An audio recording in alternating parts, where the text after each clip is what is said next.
right, welcome everybody to the Switch for Good podcast. I am here with the lovely Alexandra Paul, my co-host, and this is Dotsie Bausch. And we are, well, you are really excited about our guest because you've been talking about her since we mentioned even beginning this podcast as a first person. You're like, I want Dr. Susan Peirce Thompson on.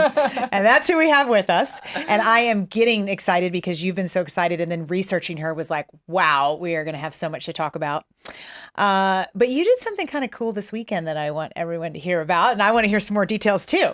I did. I was actually in Rochester, New York, where Dr. Susan Peirce Thompson, she is. I was hoping to sort of run into her. I thought we'd hang out in a coffee shop, or she probably doesn't go to coffee shops actually, but the airport, maybe she's traveling because she's so great and important in my view that I thought maybe she should do traveling. I'd see her in the airport. So no, I was definitely on the lookout. But actually I was there because my very first movie, feature film 35 years ago, Christine, its 35th anniversary is this year. And so we were at the Rochester Auto Museum doing a signing, and then there was a screening at the Kodak Theater. So it was really fun. And Rochester is a beautiful place. They have a river there called the Genesee River, which runs south-north, which is very unusual. Yeah. Apparently there's only 3 rivers in the world. My Uber driver told me. Crazy. And one of them being the Nile that goes south-north. Yeah. So. Wow. So how many times have you seen Christine? Because no, we don't. You didn't go. I'm typical of actors. I see my films once when they first come out. Okay. I clock all the things I want to improve on, and then never again. Don't see the movie again, except for if I have an interview and I haven't seen the movie in a long time. Then I might. Well, okay, truth be told, I'll fast forward through everyone else's scenes and just go to mine. So typical actor as well. Yes, yeah, but it was fun because I saw, several of the actors were there, and the director of photography was there, and the screenwriter and the stunt guy. So there was they know a lot of stories that I as an actor didn't know when I was on the set. So anyway, but let's get to our guest. Can I cut in here for a second? You're talking about the Stephen King movie, Christine, like based on the Stephen King book? Yes, I am. Mm-hmm. So I saw that movie when it came out with my dad. I was 9 years old. And that movie, like, I loved that movie so much. And it was right on the edge of like being really scary for me. But because my dad took me, I was okay. And then I went to school and told everybody that I'd seen it. And they all flipped out because it was rated R. And I was raised by these like hippie parents who would take me to an R-rated movie on a school night at 10 p.m. And then I'd show up at school the next day and say, oh my gosh, I just saw this movie. Have you seen it? And they'd be like, Sue, that movie was rated R. And I would die in 1,000 deaths when I just, done this inappropriate thing. But I totally remember seeing that movie. That's funny. Crazy. Well, I played the girl, not Christine. Christine is a car, but I played the girl. So yeah, had a lot of hair. I remember that car chasing you down. Like you were in harm's way, girlfriend. I remember that.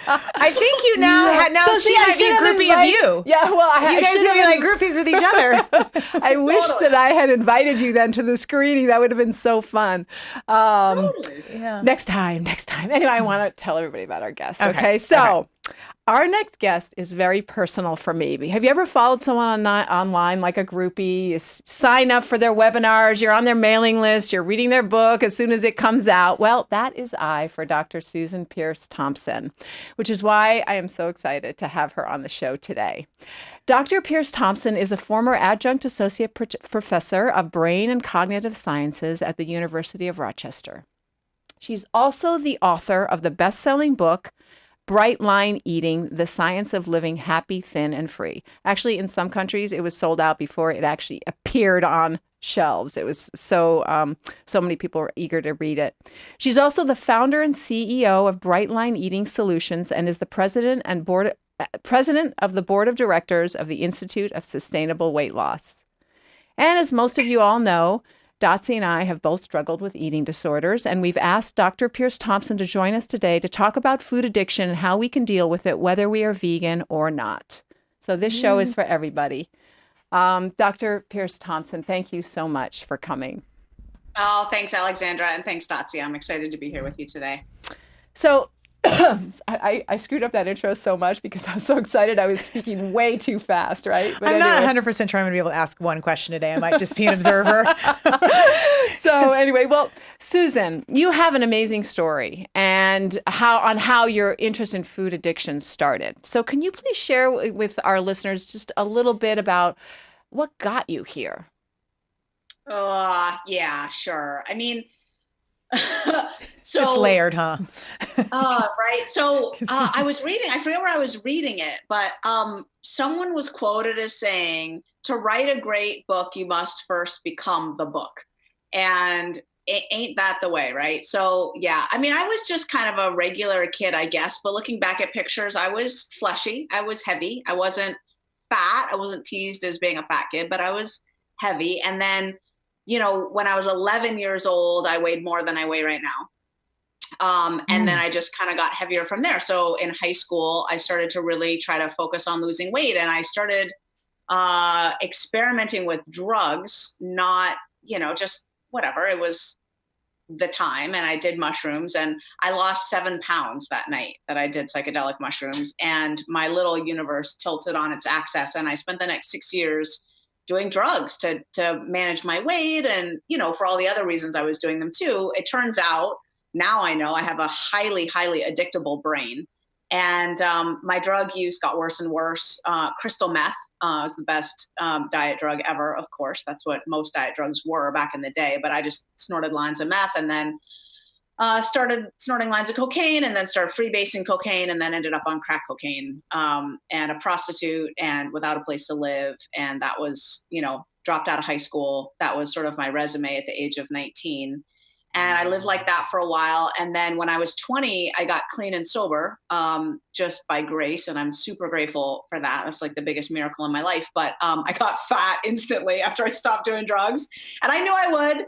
And then, the food addiction just slid right in place of the drug addiction. Just, exit stage left, drug addiction, enter stage right, food addiction. And I just started eating out of control. I mean, I had eaten that way actually on and off. Like during certain times as a teenager, I would quit the drugs for a little bit and then the food would be right there and I'd be depressed and gaining weight. And then that would sort of drive me back to the drugs. And so I've been clean and sober now for 24 years, but it took me 8 years clean and sober to, kind of figure out how to deal with the food because you can't not eat, right? At all. That's its own issue, right? So, so I had to figure out a way to navigate life with food. And the drug and alcohol addiction provided a helpful model, like an abstinence model, but figuring out how to apply that to food was really tricky. And, I'm a 12-step girl. I came from 12-step programs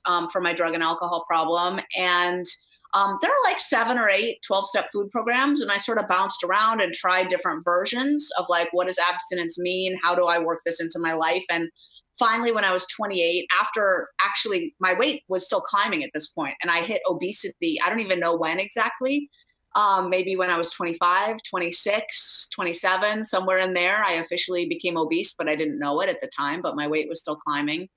And when I was 28, finally, I sort of fell in with a group of people who taught me exactly how to, structure my food plan. And so I lost my excess weight. So I've been a size 4 now for 15 years, I think. That puts me in the top 1/100th of 1% of successful weight loss maintainers. Mm-hmm. And, I can't claim that my food addiction has been perfectly in remission that whole time. It's not true, but I have been what I call happy, thin, and free, just like, really happy and thin and, we'll call it 95% free. There's definitely some adjustments that need to be made as we fly the plane, right? But for a long time now. And so, meanwhile, my academic career kept going and I guess I never even mentioned I had one. I went to community college, got my, I didn't graduate from high school. So I got an equivalency test, enrolled in community college. This was in California. And then from there transferred to UC Berkeley and did really well there, spoke at the graduation, got into every grad school I applied to, got a full ride to get my PhD. in brain and cognitive sciences at the University of Rochester. That's how I ended up here. And then became a tenured psychology professor teaching the psychology of eating and the neuroscience of food addiction. So that's kind of how the two worlds sort of merged at some point in my 30s, where my sort of volunteer work and 12-step programs for food addiction were happening on the one side. And on the other side, I started teaching college courses in food addiction as well. And in 2014, I got a message in my morning meditation from the universe to write a book called Braylon Eating. And then I spent the next few years trying to figure out how to do that. And the book came out in 2017. And as you mentioned, it was a New York Times bestseller and all that good stuff. So that's basically the story. That's how it happened. So, wow, what a story too, right? So can you explain a little bit about addiction, food addiction? Because most of us I was sort of taught that either it's because something's not going well in your emotional life that we eat too much, or that we just don't have willpower. So, right. But you're talking about it in terms of an addiction. Yeah. And I mean literal addiction. I don't mean like a metaphor or sort of an analogy. I mean an actual addiction. So addiction, basically physiologically, if you boil it down to its essence, is dopamine downregulation in the nucleus accumbens. That's basically what it is. Like you look at this reward center in the brain, there's this sort of circuit in there. There's the ventral tegmental area and the nucleus accumbens and the prefrontal cortex, and they're all kind of linked up in a certain way. But this is the part of the brain that sort of motivates you to act. And it's important for sex. It's important for eating. It's important, for the basic drives that are just so foundational that they had to be sort of hardwired in to make sure that we didn't forget to do these things, right? And these are the parts of the brain that can be hijacked by sort of artificially strong stimuli, right? Like internet porn or donuts, right? Things that just didn't exist back in the day. So you take like evolutionarily important stimuli and you just jack them up way beyond what our system evolved to sort of handle. And, so the foods that are around today blow out the dopamine receptors in that area. They just swamp them. And that part of the brain sort of regulates itself by just saying, whoa, okay, well, that was ridiculous and excessive. We don't need anywhere near that much dopamine on board. So what we'll do is we'll just like trim the receptors. We'll just make them less numerous, less responsive. Mm-hmm. And so now when that onslaught comes, we'll be good to go. Almost less able. What? It's almost less able. Like they're almost less able in a way. The receptors. Totally. I mean, it's a great strategy as long as you're going to keep eating donuts every day. But as soon as you decide to stop eating donuts, now you're in trouble because your world without donuts feels bleak. It feels itchy, needy, not okay, right? Because you can't eat anything else that gives you the same rush that donuts do. Totally. And because your brain has adapted to need that much stimulation just to be normal. So this is what people who've never been really addicted to anything don't get, is that the addict isn't using to get high anymore. The addict is using to get normal. Yeah. Trying to get back to baseline. I'm glad you made that point. Yeah. But not everybody is a food addict, and everybody has eaten a donut.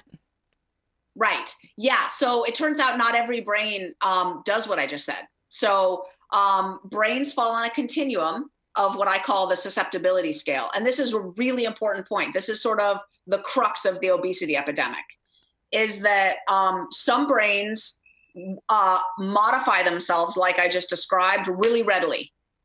And other brains never do at all to the same stimulation. Like you eat the same donuts, right? Some brains are addictable and some brains are not. It turns out it's about 1/3, 1/3, 1/3, where 1/3 of brains are not addictable at all to anything, not even heroin. And, you might think that's preposterous. Like, of course, anyone would get addicted to heroin if you inject them over and over and over again to heroin. And I say, not really.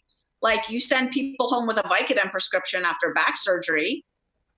Do you generate pill heads 100% of the time with that formula? No, they use it. They get addicted in the sense that tolerance and withdrawal happen, but they can't wait to get off the stuff. Like they'll be off it at the first opportunity. And then other people will start, doubling their dose and sneaking pills in the bathroom. And, So one third, one third, one third. One third are not addictable, one third are moderately addictable, one third are highly addictable, given the same inputs. Yeah. I have a question about that. That's so fascinating because I had a career as a bike racer for many years, and I broke as a bike racer. She was an Olympian.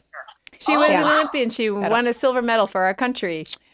Wow. So I broke many bones along the way. And riding a bike by falling off? Yeah, yes. That At first she wasn't very good. That's not nice. But that's also true. No. Okay. Enough from you. And I really liked Percocet. And so like the third time I broke a bone, I remember crashing and hitting the ground, and I knew I broke my collarbone because you just know. And I was like, oh yes, Percocet. I mean, that's literally what went through my brain. But I had the kind of brain, and I had a bit of addictive nature, I think, in my anorexic years. But I, like you, did drugs recreationally and was able to just stop doing them. I mean, I didn't have to go through like a detox program for cocaine. So when I would be broken and I'm taking Percocet, it really did its job in terms of helping with the pain. But around a week in, I would find that it wasn't really, I was not in so much pain anymore, so I didn't really need it. And it stopped doing what it felt like it was doing in that week that I was really, really great. So I would be the person that I have lots of expired Percocet in my, medicine cabinet. I don't go after it because I just don't want to be addicted to anything. But I don't have that same experience that I have when I'm really in pain. It like stops doing what it's doing. And I've never really understood that. I do think I have that middle brain, like you're talking about, that, But do you have it with food, Dotsie? Because you struggled with food. So are you? But the anorexia was more for me of a very serious addiction to control, to wanting to have, usurp control over my life. So I think that was more of that. But I don't have, as you know, any addiction to sugar. Like I'm the person who eat like half a vegan donut. I do have an addiction. Yeah. I just don't want anymore. So I've always wondered what was happening there. What's happening there in that that I stopped because it's not doing. Yeah. So Dotsie, great question. To my knowledge, there's no research on this, but I'll tell you what I know just from working, clinically speaking, with thousands of addicts in a variety of capacities. There is something different that happens in the brain when we're using a substance medicinally versus when we're using it to get high, to get a hit. It hits the brain differently. So for example, from a food addiction perspective, for a lot of us food addicts, sugar, for example, will be just it's like a lights out drug for us. Like, oh my gosh, we're so addicted to it. But give someone a colonoscopy prep, which is loaded with sugar. I mean, it's nasty, but it's loaded with sugar and it should trigger them. It should result in cravings and binges, later on downstream, next week, whatever. And it doesn't. Never once have I seen it trigger anybody. There's something about taking something medicinally. Me, like I'm as addicted to sugar as it's possible to be. But if I have hives and I drink Benadryl, which is straight sugar, it's fine. It's fine. So there, and I, I'm a drug addict, but I've had surgeries, like I've had 2 C-sections, for example, and I've taken Vicodin after them. It doesn't trigger me. But as soon as the pain's gone, now I'm at a choice point. If I kept using it to get high, that would be an issue. So I don't know, Dotsie, what the neuroscience of that is, but I do know it's a thing that that drugs hit the brain differently when there's a need for them, when the motive is for it to be medicine as opposed to a hit. So there's loads of people that are addicted to opioids, and many of them started because they broke their arm or broke their hand or something. So they're making a distinctive decision after that medicinal usage of it to maybe their life feels like it's in the crapper, and so they keep taking it, and then that's when the problem starts. When they're not in pain anymore from their broken arm. Yeah, from a dopamine perspective, what happens is, before you've learned there. So, okay. I just shared that some brains are addictable and some brains are not, right? But then you might say, well, what about like cross addiction? Like for me, I'm not addicted to shopping. Shopping is really addictive for some people. Like that Amazon one click is their crack. Seriously. And that's a legit addiction. Like you can see it, down regulating those dopamine receptors in the nucleus accumbens. I have none of it. I can't wait to get out of a mall. The fluorescent lights make me feel I don't like it. I never have issues shopping online. I go in, I get what I need. I'm happy to log out. So what's up with that, right? Like I've been addicted to almost everything except shopping doesn't do it for me.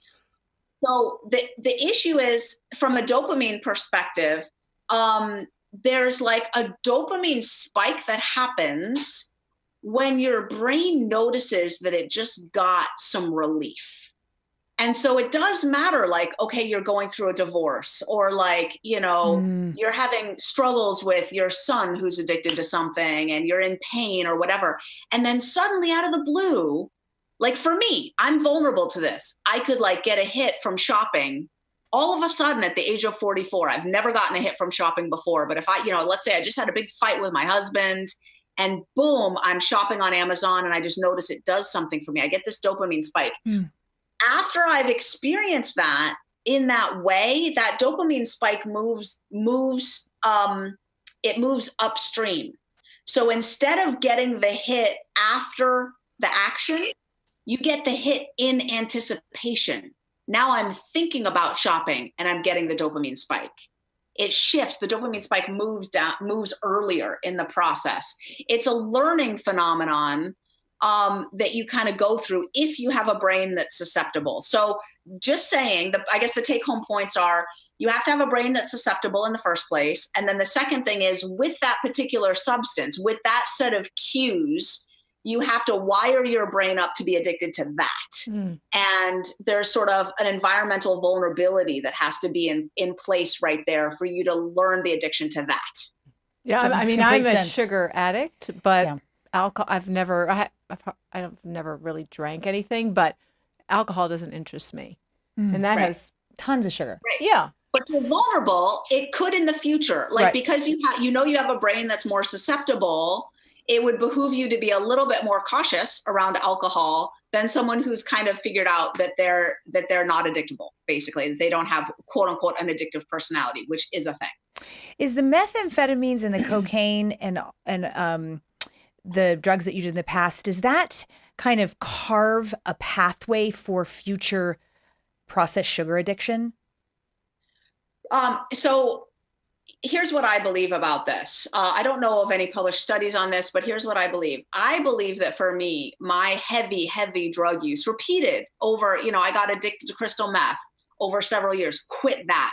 Then got addicted to cocaine over a period of time, quit that. Then got addicted to freebasing cocaine and crack, quit that. So I over a period of 6 years, blew out my dopamine receptors, kept wiring them up for addiction and then quitting. I believe that what I did during that time was I created a hair trigger sensitivity to dopamine downregulation. That means that my brain is like a ticking time bomb. Like I can go into some sort of addictive situation and my brain will wire for it so fast, it'll make your head spin. Whereas someone who just doesn't have that background wouldn't fall as hard and as fast to addictive stimuli as I will. So in terms of food addiction, there's food everywhere, but we don't get it. I mean, as a former binger, I binged on sugar, which probably had fat in it, but I never binged on healthy things. So I thought that was a psychological that I was psychologically damaged, and that's why I was binging. And actually, when I worked on myself through therapy and a 12-step program, that hole inside me did go away, and I stopped binging. It didn't get rid of the sugar addiction, but it did stop the binging. So can you sort of parse what part physical addiction and the brain addiction they're talking about, and then the psychology of insecurity? For me, it was not being authentic. I wasn't stating stating what I wanted. I was trying to please everybody else. I feel that was a big part of my binging. Yeah. Okay, there's so much here. So yeah, the inner work is a really important piece. I mean, fundamentally, you can sort of put the plug in the jug, which is like an AA term for like, stopping the addictive behavior, right? You can stop drinking, you can stop eating sugar, you can stop binging. But if you don't then do the inner work to sort of fundamentally heal on the inside, that's going to be temporary. There are going to be emotional cues, patterns of, whatever it is. It could be self-loathing. It could be low self-worth. It could be, not setting boundaries. It could be whatever, right? That will propel you back toward using your substance. Because frankly, life is really painful if you don't have good coping strategies. And if you haven't, sort of developed that peaceful inner core. Life is hard. Life is difficult for everybody. Somehow it seems like we all get more than our fair share of challenges. I don't know how that works out mathematically, but it does seem to be true. And the physiological addiction is in play there too. I do want to point out that many food addicts do binge on healthy things. So quantities are an issue in and of themselves. I personally can eat 10 pounds of roasted Brussels sprouts. Okay. Guess it's just not my thing. Yeah, it's not my thing. So here's something interesting. I talked earlier about the susceptibility scale and 1/3, 1/3, 1/3, right? I actually prefer to think of the susceptibility scale as a continuum from 1 to 10, where 10 is really highly susceptible, in particular to food addiction. Let's just keep it on food for a second. Now, this gets technical, but for the mathematically inclined of our listeners, that scale is actually an exponential scale, which means that if you're a 1 on the scale, the sort of psychological space there is like 1 squared, which means just 1. Which means that if you're a 1 on the susceptibility scale, your eating is just like every other one, pretty much, which means you get full really naturally, which makes you not want to eat anymore. You hardly think of food except if your stomach is growling, or if it's put right in front of you. You often have to set up cues in your environment to trigger you to remember to eat because you'll forget. It's not an issue for you at all. You move up the scale to a 10, and the psychological space there is 10 squared, which is to say 100, which means that 10s on the susceptibility scale really can vary from each other a lot. Some people use laxatives, some people don't. Some people over-exercise, some people don't. Some people binge on quantities of Brussels sprouts and some people don't. Some people, when they do their emotional work, their binging goes away. Some people can still binge even in the face of feeling completely whole and fine with themselves and no self-loathing on board at all, no boundary issues, but still they can't stop eating pints of ice cream. They don't know why. Like, the range of behaviors of a 10 is enormously large. What's the commonality though?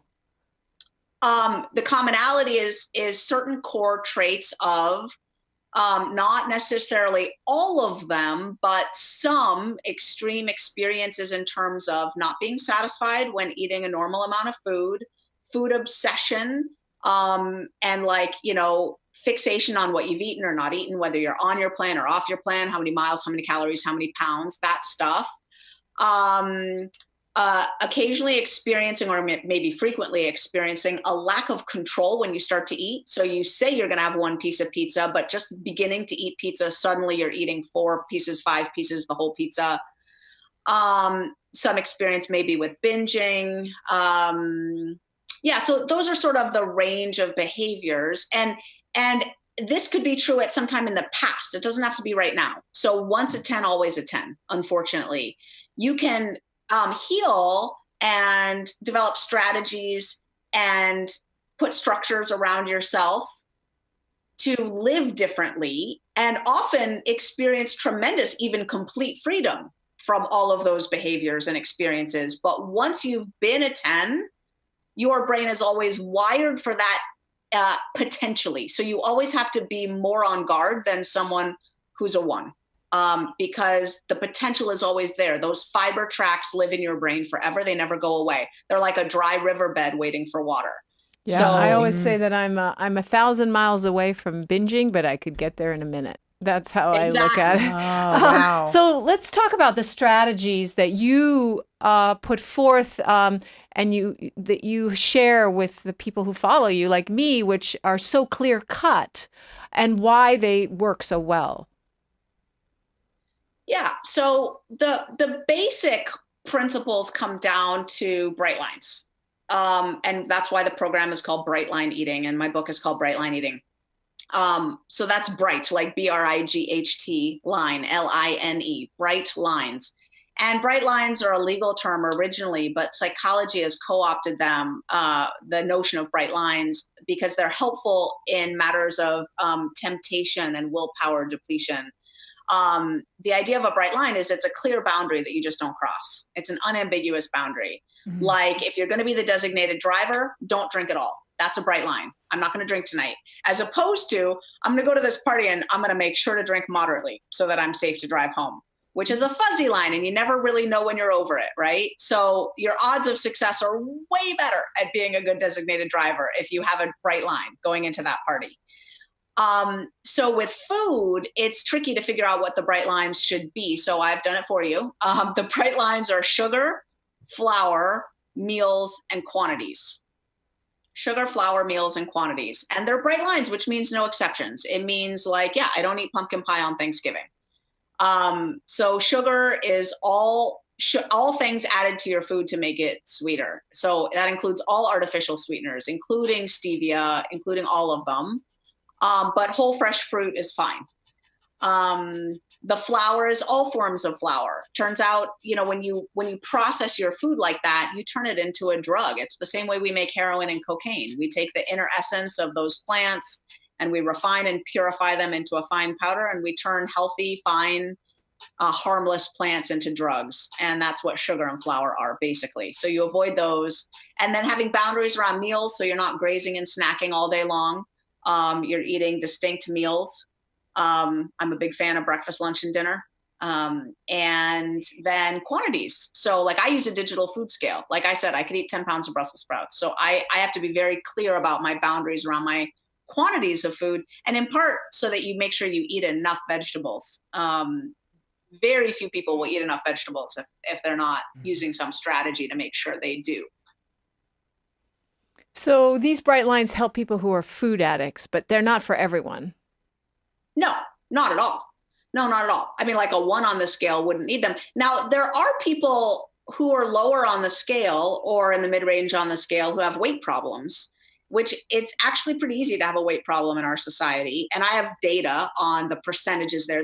There's a chart in my book on like the percentage of people who are underweight, normal weight, overweight, and obese, and very obese, based on different points on the susceptibility scale. We've done that research. And it's kind of surprising, actually. Like there's a lot of people who are lower on the scale, but overweight or obese. So for them, they might choose to use a bright line approach because it's probably their best way to get that weight off and keep it off. I don't know if you've noticed, but people are not successful by and large out there at losing weight and keeping it off. This approach is way more successful, but no, they wouldn't need strict bright lines like I do in order to stay sane and sort of feeling psychologically free. Okay. So no, bright line eating is not for everybody. And I'm not the girl with a hammer thinking everybody's a nail. Yeah. It's for people who are high on the susceptibility scale of food or people addiction. Who want it, right? Yeah. People who like I really those. Like to be clear. I love the structure. I choose to do this. Then yeah, hats off to you. Why are so many people struggling to lose weight? What's going on? It's just constant. It's a constant conversation. Yeah, it is. And I've got some radical things to say about that. Good. Yeah, totally. Well, the first thing I want to point out is there is not a single successful weight loss solution out there. I would venture to say that bright line eating is the exception to that, but the proof is in the data. There is not a single published peer-reviewed scientific journal article showing that any weight loss program has taken any group of people and helped them get down from overweight or obese into a right-sized body and stay there for any length of time. It's never been done before. And as a matter of fact, what's a reasonable length of time? Even getting into a right-sized body, they've never even shown that. What about people who eat very little and move around a lot. That's not a study that's been done, and they find that they have lost weight, or is it just the fact that they can't keep it off? Is keeping it off the most significant? Neither. So I dare you, go get, 10 obese people and say, please eat very little and move around. And I'm going to come back and measure you in a year or two and see if you're thin. They won't be. So not all of them will. Yeah. In the real world, give them the suggestion to eat less and exercise more. Alexandra, they can't do it. It doesn't work. They can't do it, or it doesn't work. So, because I was always raised for years. I mean, we've all been raised. If you ingest less but move more, you will lose weight. And it's not true. So it's like physiologically, it's not true. No, it's that an embodied person in this environment won't be able to do it. Ah, yes. Right. Okay, that I get. Yes, they can't stick to it. It's unrealistic with all these drugs around. So first of all, you go to the gym, and the first thing that happens is something called the compensation effect kicks in, which is now you deserve a muffin and a latte because you just worked out 3 times this week. It's so you will eat back all the calories that you spent in the gym through the compensation effect. So like your thing of like, well, tell them to eat less and exercise more is assuming that the brain is wired to be able to implement such a suggestion. It's not. No. It's called the willpower gap. And actually, you recommend that people, especially starting the Bright Lines eating program, not exercise at all because of the willpower gap. That's right. Exercise is counterproductive to weight loss. It's one of the biggest reasons why nobody's losing weight. Explain that. Explain. Well, so the real issue with weight loss is getting your food right. Talk to any bodybuilder, talk to anyone who's spent any amount of time helping people try to lose weight. It's about food. It's not about exercise. It's about food. And to get your food right is a willpower issue, because the part of your brain that governs the choices that you make around food fails you at every step of the way. It's like a rechargeable battery with 15 minutes of power in it, and it gets depleted all the time through all kinds of things: checking emails, sitting in traffic, regulating your emotions, making decisions, resisting temptations. So this part of the brain craps out on you, and even though you're on a plan that you're firmly committed to, you're following a specific diet, it's Friday night and you decide to order a pizza. Why? Because the part of your brain that's trying to help you stick on your plan is missing in action. It's the anterior cingulate cortex, and it's depleted. It's exhausted. It's Friday night, and it's not there. It's not there to help you. So you're going to order a pizza. So how do you handle that? Well, the way to bridge that willpower gap is to automate your eating like you brush your teeth. You have to handle it with a whole different part of the brain. The part of your brain that gets you to brush your teeth is not the anterior cingulate cortex. It's the basal ganglia. It's this whole other part of your brain that executes mindless action patterns. It takes 0 cognitive resources to brush your teeth. It doesn't matter whether you're in the mood. It doesn't matter whether you're traveling. You just do it. And that's the part of your brain that you need to govern your eating. But setting that up means establishing a whole new pattern of behavior that takes time to set up. So you got to give yourself 4 to 6 months to set up a new lifestyle. And during that time, you have to back off of everything else, because the willpower it's going to take to get this new lifestyle running like a well-oiled machine, it requires few to no exceptions to create this automaticity. Every time that you deviate from your plan, you're wiring in faulty wiring. And that's not going to work long term. So you have to like going to the gym during that time is exactly a recipe for disaster and failure, because your willpower is taxed by going to the gym and everything you do there. You got to put your bunny slippers on and rest and focus on setting up the automatic system of eating breakfast, lunch, and dinner in the right way according to this plan. That's what we teach people how to do in Bright Line Eating, and exercise messes it up. We have good data on that. That makes, now that you've really gone through it and talking about understanding the rewiring and how that happens, it makes complete sense that not only not exercising, but probably not take any like really big trip, probably not having a baby or things like that during that period of time. You gotta put those fuzzy slippers on. After that, because initially when you said that, I thought, what about that weight loss requires you to have an experience, at least you want to feel good about yourself. You want to have that dopamine response. You want to have endorphin release. And that's what exercise brings us. But now that I really understand that beginning setup, that 6 months, but after that, it's got to be a good partner to healthy, continued keeping the weight off. Assuming you've set up the good habits, okay. Absolutely. Then after that, get into the gym for sure. It's easier for me. What I really love about your program is that when you say no sugar, no flour, it's a shock to the body in the beginning. But after that, there are no decisions to be made. It's not like maybe I'll have one little bit. There's a choice, right? There's a decision being made right there, which weakens your willpower. So if it's really a clear, bright line, no sugar, no flour. Is it no flour, no white flour? I don't really have I don't really like. No flour of any kind. Yeah. No almond flour, no coconut flour, no whole wheat flour, no stone ground flour. I don't care if you've got the stones at home and you crush it with your own hands. You're not eating. But I definitely feel it's so much easier to not eat any sugar at all than it is to eat some, because I feel denied either way. So, there's never enough sugar for me. So I might as well not have any. And then there's no questioning. Yeah, it's like quitting smoking. If you really just quit smoking, it's hard for a while and then it's easy. You become a non-smoker, right? It's the same thing.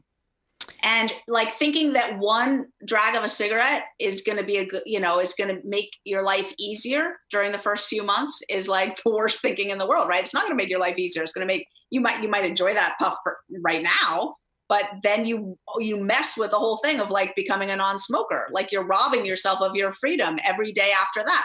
Mm-hmm. Yeah.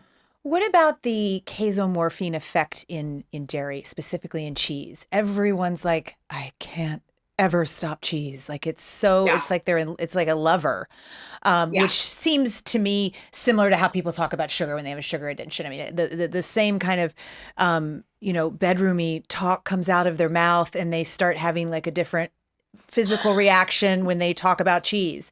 Do you talk about dairy in your program, or is it just the white flour and the sugar? Not white flour. Or all flour off. A stone ground flour is off. Okay, got it. Yeah, so the casomorphins in cheese are a thing, and some people really can't eat any cheese. So there are foods that are problematic for some people and not for others. Yeah. Cheese is one of them. Peanut butter is one of them. Bacon is one of them. Nuts in general are really bingy for some people, not for others. But that's the same with sugar and flour, because I have zero thing with sugar or flour. It's intense for some people and not for others. Right. So, for example, in my experience, among hardcore food addicts, it feels to me, I haven't done this study yet, but it feels to me like about 80% of people are more sugar oriented and 20% are flour oriented. Okay. So the flour oriented people are like, I could take or leave a dessert, but don't you take away my bread.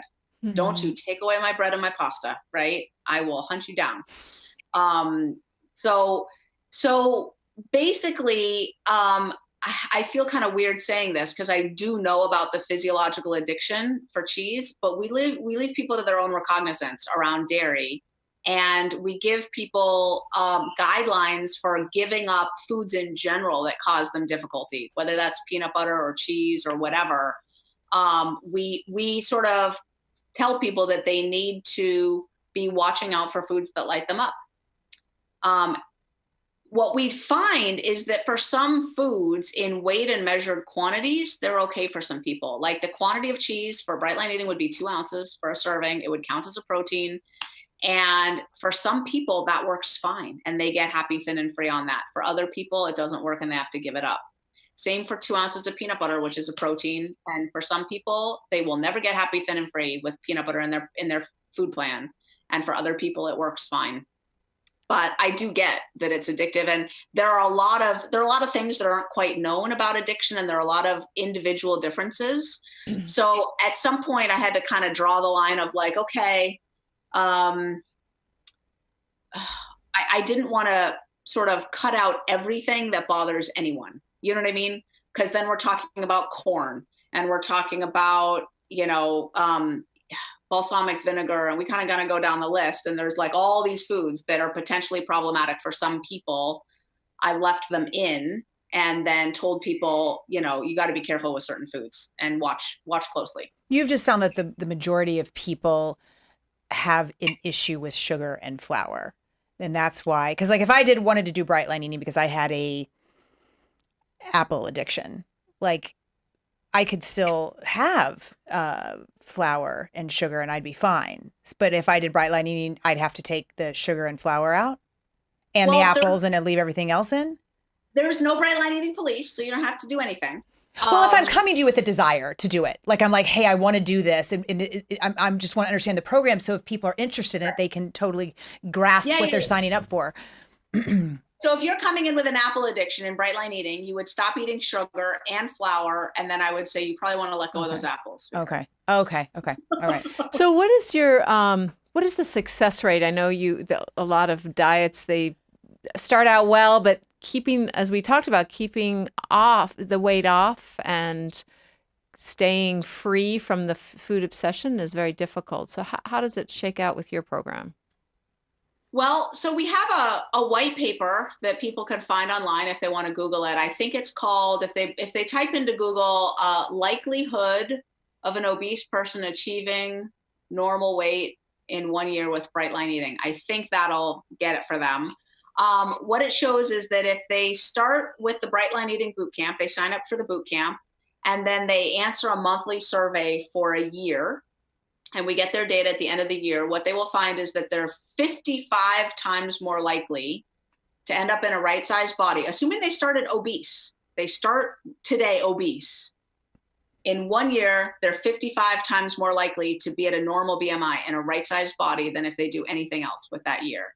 And we've got the data and the tables and stuff and the percentages and all that. It breaks down by like their class of obesity. Obviously, if you're obese class 3, which is morbidly obese, it's going to take longer than a year to get off all that weight and get into a right-sized body. But it's, you know, the challenge in answering that question is a challenge of sampling bias, because we don't get responses on our surveys from everybody, right? So I come up to people, people come up to me all the time and they're in a right-sized body. They're not in our research program. They fell off, you know, from answering the surveys at some point, or maybe they never volunteered to answer them in the first place. And they're, you know, we don't have their data. So all I can report is the numbers on the people that we have, and try to compare them to other samples that are similar out there in the world. So the trouble is no one else is getting anyone else thin, so nobody else has numbers that they're reporting. So we're kind of, there are a few places where we're getting comparison groups from. The 55 times more likely is based on the comparison group of everybody in the UK. They published their nationwide statistics. They've got basically 80% of everybody in the UK is visiting the doctor in the UK government-sponsored healthcare system, and they know in 1 year the odds of someone who's obese getting into a right-sized body, it's infinitesimal. And so we compared our numbers to their numbers. So anyway, I don't know if that answers your question adequately. No, it does. It does. It's very, I think the bright lines of no sugar, no flour, eating 3 meals a day, and weighing and measuring your food. If you Portion control. Portion control is. I have one last quick thing. We don't have much time, but it's super critical. We're running at this insane pace in our society today. And I saw one of your YouTube videos that talked about fatigue being one of the biggest weight loss barriers. I know for me, I'm a 9-hour a night person. I wish I wasn't. Love to be a 6 or 7. That would be fantastic. I'd have more time. And I have so much more energy and brain space and what I feel like is just intelligence if I sleep, if I really get the rest that whatever I need, 9 hours. When I was training, it was 10 or 11 hours. That was just seemed like a ridiculous amount of sleep, but it's just what I needed. If that is the biggest weight loss barrier, why? Why is fatigue such a big weight loss barrier for people? And I don't know, tips for encouraging them. Everybody just goes, oh, I don't have time for that. I can't sleep that much. Yeah. No, nobody has time for it, but you have to take care of yourself if you expect to then get the goals that you're looking for, which for some people's weight loss. Yeah, totally. Well, the brain is wired to really fight your weight loss efforts if you don't get enough sleep. When you haven't gotten enough sleep, the brain starts to prioritize highly dense caloric foods, which are not Brightline friendly by and large. It starts to prioritize sweeter foods. It starts to prioritize just eating bigger quantities. Like there's all kinds of shifts that happen in the brain when you're not well rested. So from a Brightline eating perspective, just staying on the food plan becomes a lot harder if you're not well rested. And I'm a big fan of sleep too. I think that getting enough sleep is, one of the sort of requirements for me just operating well in life. And there are all kinds of strategies for doing it. But I think what you actually pointed out is that a lot of people still aren't sold on the necessity of it. Yeah.